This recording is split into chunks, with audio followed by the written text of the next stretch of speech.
আর আমি জানেন তো, এই সবাই আমার জন্মদিন করে, আমি মনে করি আমি এখন জন্মাইনি। বলেন কি?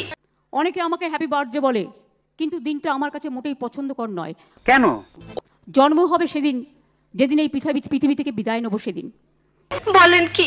আসলে আমরা সব হোম ডেলিভারি তো। বাবা কি করে তোর বয়স দিয়েছে? আমি বললাম কি করে, কিভাবে? বললো বাবা গেল স্কুলে, একটা বন্ধু ছিল হেডমাস্টার, তাকে বললেন তুমি একটা বসিয়ে দাও। তার তো কোনো দোষ নেই, তিনি একটা বসিয়ে দিলেন। আমি যদি না হাঁটি আমার ব্রেন চলে না। বলেন কি? কি যেন একটা করছি না, ফাঁকিবাজ লাগে। কি বলেন? হয়তো অনেক টাকা ইনকাম করলেন, হার্ট অ্যাটাক হয়ে মরে গেল, টাকাটা কে খাবে? কাউকে তুমি দেখে নেবে।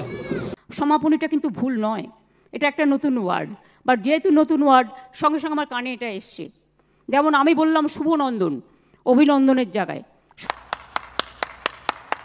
আমি বলি এমন রাজ্য কোথাও খুঁজে পাবে না কো তুমি, সকল রাজ্যের সেরা সে যে আমার বাংলা ভূমি। এটা মাথায় রাখতে হবে। ঠিক আছে ঠিক আছে। তাই রবীন্দ্রনাথ ঠাকুর লিখেছিলেন বাঁধ ভেঙে দাও, বাঁধ ভেঙে দাও। উনি লিখেছিলেন ভাঙনেরও জয় গান গাও। আমি একটু চেঞ্জ করে বলছি জীবনেরও জয় গান গাও।